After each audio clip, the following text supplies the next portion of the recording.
Welcome to Essential Ingredients, powered by NextGen Purpose.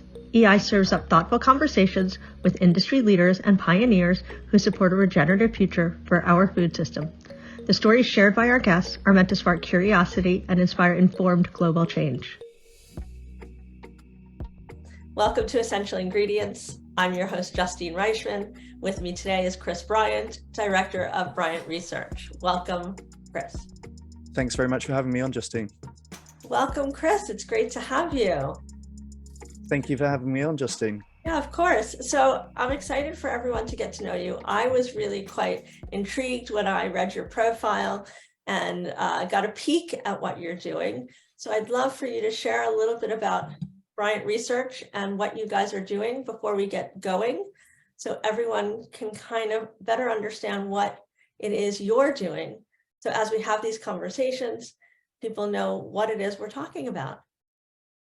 Absolutely. Yeah. Well, we are social scientists and researchers. That includes things like public opinion polling, social experiments, and also policy analysis. So our main purpose is to move forward the protein transition away from animal products and towards plant-based, cultivated, fermentation-derived, and other alternative proteins. Wonderful. So, I mean, that's very innovative. That's, a new, that's really new and innovative. And it's quite, it's what everyone's talking about right now. And so I'm excited to have this conversation with you. Equally, I'm curious, what inspired you to get into this space and then specifically focus on that niche? Yeah, well, it's a good question. I've been a vegetarian for about 10 years now, I guess, and vegan for about 3 years, or 4 years now, I guess. I'll do that again. I've been a vegetarian for about 9 years and vegan for about 4 years. And I think there's just so many important reasons why we need to be moving away from animal products. And when I first went vegetarian, I was very reluctant to do so because I really liked eating meat.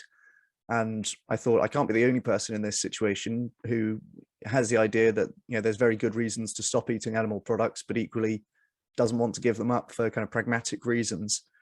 And around that time, I came across the concept of cultured meat, and that was the focus of my PhD at the University of Bath.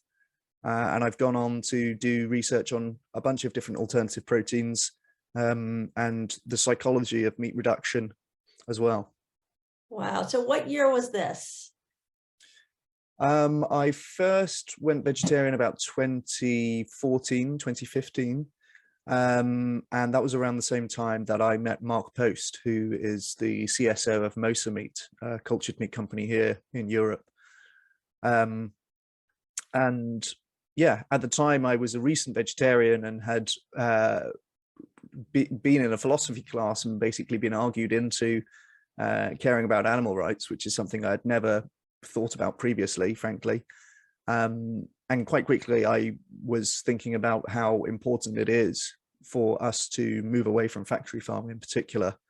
So we're processing so many animals each year for food purposes. And, worldwide, over 90% of those are on factory farms. So they have very low animal welfare, very cramped conditions. They frequently get sick. We mutilate them for our purposes.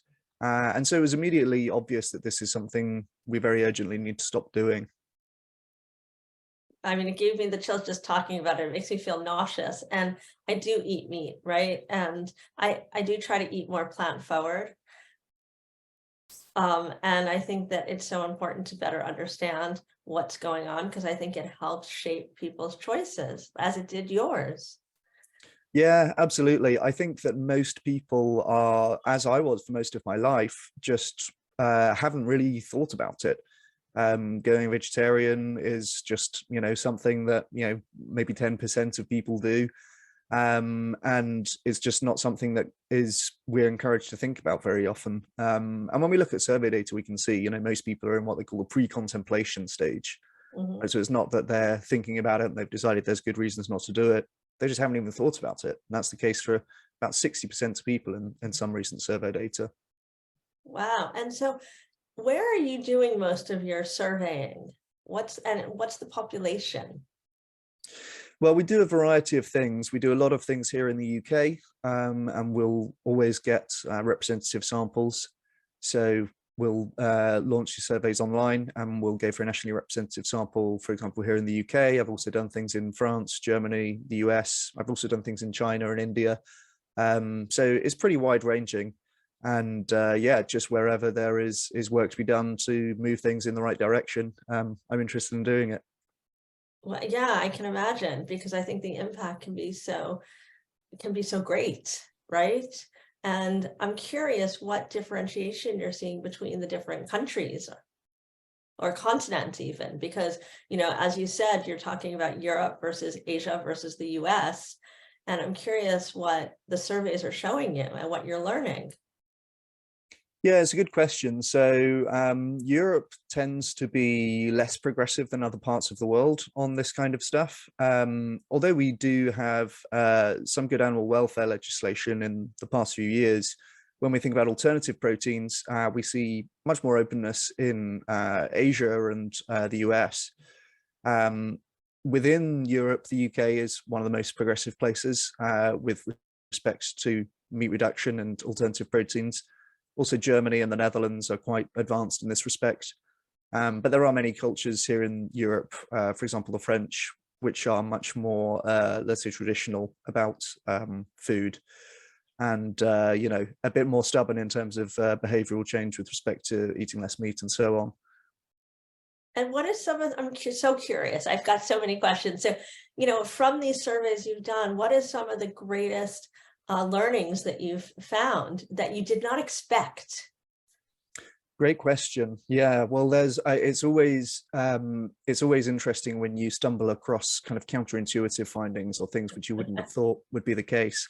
I think one of the biggest counterintuitive findings that I've come across is in a survey of France and Germany, when we were asking about people's diets, and we were also asking about whether they worked in animal farming or other areas of meat production. And when we looked at the data, we were surprised to find that the people who said they do work in animal farming or meat production were actually more likely than the general population to be meat reducers. So that included a lot of pescatarians, people who weren't eating red meat or poultry, and some flexitarians as well. But we were really surprised to find this. People who are working in the meat industry were less likely to be eating meat than everybody else.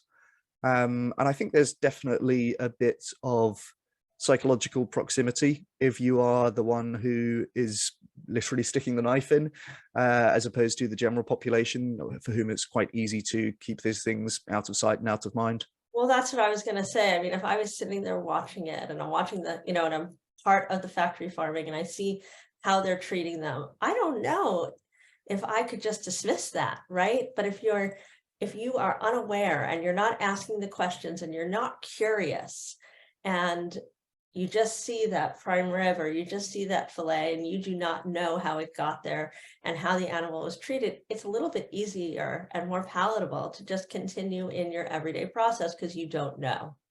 Yeah, absolutely. And I think that is the case for most people. Most people just don't have a good idea of what happens in animal farming.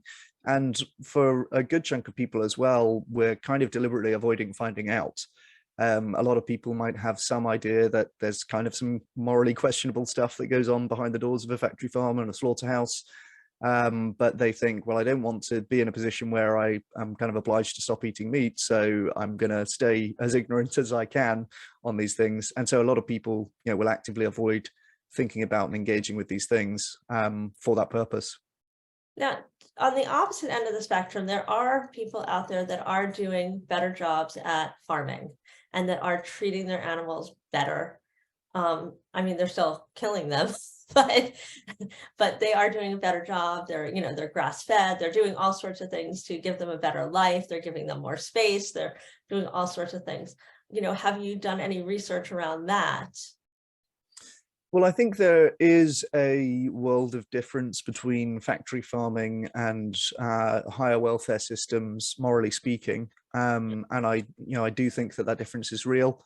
But that said, a lot of the labels which we see as consumers don't really mean what we would hope they mean. So, for example, with grass-fed, that can just mean that they're fed straw in a factory farm, right? And it still counts as grass Right. fed. So, and a lot of these labels are actually meaningless, right? There's no legal protection for putting this on any kind of animal products in general. So, as consumers, many people are concerned about animal welfare when you ask them about it, and find the things that happen in animal farming to be largely unacceptable. But unfortunately, there's various ways that the industry can kind of obfuscate what really is going on. So as a consumer, how can somebody better understand what they're buying to buy something that, if they do want to eat meat, um, doesn't really, goes to the other end, is not buying something from a slaughterhouse or from somebody that did not treat their animal poorly, right? I mean, for me, I think it's better understanding the farm, better understanding those kinds of things, like by going to the farmer's market and understanding who these people are that are selling it. But I'm curious from your perspective, what you think.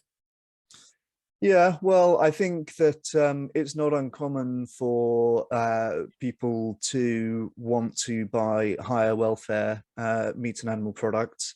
In practice, most people go for the cheapest things, which Right. are going to tend to be the lowest welfare. But there's also no guarantee that more expensive products are going to be high welfare either.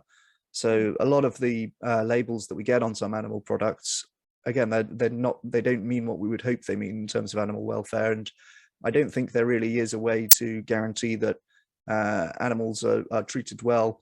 There are some certification systems, but often they're poorly enforced, basically, the standards that adhere to those systems. And, I think that things like local farming, for example, I mean, there could be a factory farm locally, right? So Right. I think Yeah. that's no guarantee that it's high welfare either. So, I think there's a really important role for alternative proteins to play, because, like me, many people are in the situation of thinking, well, I don't want to give up eating meat and animal products. It's nice to have a cheeseburger, and it's nice to have a pepperoni pizza or whatever else. And fortunately now you can. I eat that kind of stuff all of the time. I'm going to have cheeseburgers for my dinner tonight. So talk to But you me can get it about all that. plant-based. Yeah. Yeah. So, okay. So let's discuss the alternative protein that you're talking about. What are some of the options, and what are your favorites, and what does that world look like, and what are you finding through your research that people are looking for there? Yeah, great question. So here in the UK, there's really a bunch of different brands that have been sort of battling it out on the supermarket shelves over the last few years. And the great thing about that is it means that they're always competing with each other to be better and cheaper and tastier and healthier. And these products are evolving all of the time. The Mhm. products that you can get today are completely unrecognizable from the veggie burgers that you might have come across, 5 or 6 years ago. Right. In the US, Impossible and Beyond are really the big brands that are competing in this area and have some of the best products in taste tests and so on. So, I think that's a really great place to start for American listeners. And that's all in plant-based. But one thing that we're going to see coming over the next few years is cell-cultivated meat. Right. So this is different from plant-based. It's meat that is animal products, and would look the same under a microscope as meat from an animal, but it's produced from animal cells. So you can take a biopsy from an animal and culture that into a piece of edible meat, and it will be the same as meat as if you had taken it from an animal. And I think that it's was already on menus in Asia. that's right. They, Yeah, they already launched Singapore's that in Asia on the menu. Have you done any research on that, or surveyed people to see how they responded to it and what the feedback was? not in Singapore. That should Like be that's something on where my that agenda. launched. Yeah. Yeah, yeah, yeah. Singapore's been one of the most progressive countries with this, and they've been consulting with the US. And you might have seen that the FDA recently gave a positive decision to Upside Foods, which is a Uh-huh. cultivated meat company there in America. So I think that you guys are probably going to get access to it before we do in Europe. But yeah, watch this space. So you're looking forward to that. You're excited about that. Definitely. Yeah, I think that's going to be a really, really positive development. But I think, it's if we think about ourselves at a certain point in history, you know, in 10 or 20 years, when animal products are commonly not coming from animals directly, I think it will be good to be able to say that we were on the right side of history before that was the case. Right. And so, you know, I'm pleased that I'll be able to say that in any case. So yeah, I think that's like, we're really driving that in the future of food. And so I'm curious about this space and the research that you've done on it and the feedback that you're getting around that. What are people excited about that? Are people, do they feel that that's something that they're looking forward to, that they're excited about, or that they're cautious about it? And also the impact it's going to have on the planet, when you take away animals, do they feel like that's going to take away from the animals? It's where do people fall in with that? Yeah, good question. Well, there's a real range of views on cultivated meat and other alternative proteins at the moment. There's a good chunk of people who are very excited for these products, are going to be the early adopters and willing to pay more. And, you've seen this with respect to plant-based products over the last number of years. And you'll see the same with cultivated meat. And equally, there will be people at the very end who are the last people to insist on having meat from animals when everyone else has kind of moved on to alternatives already. So I think we'll see that transition over the next 10 years or so. So there is a real range of perspectives there. I think on the environmental question, some people have an intuition that it might be somehow bad for the environment because it's unnatural, and that might kind of upset the balance of nature. But in reality, animal products is, one of the worst contributors to climate change and deforestation and water use and many other environmental metrics that you can think of. So really reducing consumption of animal products is one of the major ways that we can reduce our own environmental footprint currently. And many of these alternatives are orders of magnitude more efficient from an environmental perspective than animal products are. Yeah. So by driving all this research around this, what are you hoping to achieve? Well, my goal is to advance the protein transition away from animal products and towards alternatives. So I would like to see factory farming ended. I would like to see factory farming ended within my lifetime, certainly, and hopefully not too far into my lifetime as well. I think that we can be talking about a scale of around a decade, maybe. I think that we are going to see great movements away from animal products, and I'm really rooting for the downfall of factory farming. And when you ask people about this, most people, almost everybody, says that the practices in factory farming are unacceptable when they think about it. But most people are very rarely prompted to think about it. So we did a survey on this in the UK when we were asking people about, these are some common things that happen in animal farming in the UK. And they could indicate whether they thought this was acceptable, unacceptable, or don't know. And for most of these practices, we had 90% plus of people saying that this is unacceptable, right? Things like docking the tails from pigs, taking newborn calves away from their mothers in the dairy industry. They kill the male calves because they won't be able to produce milk. Equally in the egg industry, male chicks are ground up in a macerator on like the day of their birth. So there's some really terrible things that go on, and almost nobody thinks these are acceptable when they think about it, but it's just that they very rarely think about it. Right. That's awful. I mean, just hearing it, you can't not help but get, it gives me a physical or emotional, visceral feeling when I hear that. And Yeah. so I think that when you share that and listeners and viewers are hearing that, you can't help but, get connected to it and want to make a change and listen and get curious and ask more questions. So I'm so happy that you were able to share this information because, people need to hear what's going on. And so I'm glad that you're able to share that. Well, thanks very much for saying that. Yeah, I think it's very important to, be honest and quite frank and forthright in talking about these things. And I think I also understand that it's quite natural for a lot of people even for a lot of vegans to want to shy away from mentioning these things because they are kind of squeamish and unpleasant even to talk about and to think about.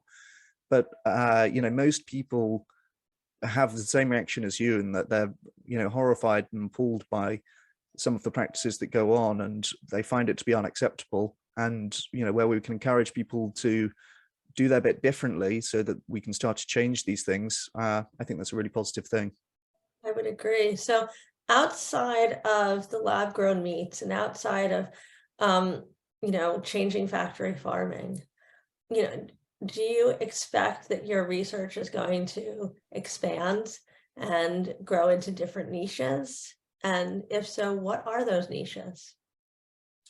Yeah, so my PhD research, which I finished a few years ago, was mainly on cell cultivated meat. But since then, I've been doing more things to do with plant-based and the psychology of meat reduction in general. And I'm also quite interested in a lot of policy-facing areas. So, how public policy can be accommodating to alternative proteins, how public policy can encourage people to eat less meat, for example, and how we can also use that to align the interests of alternative proteins with the interests of animal farmers, and have government programs which ensure that animal farmers are able to be a part of the protein transition and are not incentivized to be opposed to the transition in this direction. So yeah, I think there's a lot of different areas which are very important to work on. And I'm fortunate to have a fantastic research associate called Charlotte who works with me. Yeah, we're looking at all different types of projects to kind of push this area forward. So we're excited to keep going on that. I mean, it's great. It's a great resource, especially for people building those types of businesses. I think it's a great resource as these people try to gain further insight. So I'm curious, for those businesses and people trying to create change in that space, what kind of information can they come to you for? Well, I work with a lot of alternative protein companies on how to formulate appealing products and how to look at the markets for those products, what kind of people are going to be interested in buying these, and how can we message about them in order to make them most appealing. And I also work with animal protection nonprofits who are kind of, more generally connected to meat reduction and so on, so that they can be effective in the kind of advocacy and campaigns that they're doing also. So my website is bryantresearch.co.uk, and I have a bunch of reports up there that we've been working on. One report that we've just published, which my RA Charlotte led on, was about institutional change for animals. So how can we encourage governments and big companies to kind of adopt policies which are more animal friendly, and how can we campaign and encourage institutions to move in that direction? Wonderful. Great. So, I mean, that's wonderful. So if anybody wanted to get in touch with you, to connect with you so that they could either propel their research further as they're working on their business, cultivate research groups, do surveys, what would be the best way to connect? Yeah, you can find my website at bryantresearch.co.uk. You can email me at chris@bryantresearch.co.uk. And I also help to organize a research group called the RECAP Group, which is research to end consumption of animal products. And that is at recapresearch.org. Wonderful. Brian, thank you so much for joining me today on Essential Ingredients. It was great. Thanks so much for having me, Justine. Really appreciate it. To learn more about these episodes and access show notes, go to nextgenpurpose.com and choose podcast. If you like this episode, head to Apple Podcasts or your favorite platform to subscribe and leave us a review. Visit the Next Gen Purpose YouTube channel to subscribe to our EI videocast and give this episode a like while you're there. Follow us on Instagram and LinkedIn at Next Gen Purpose, and connect with me on LinkedIn or Instagram at Justine_Reichman. Thanks for joining us.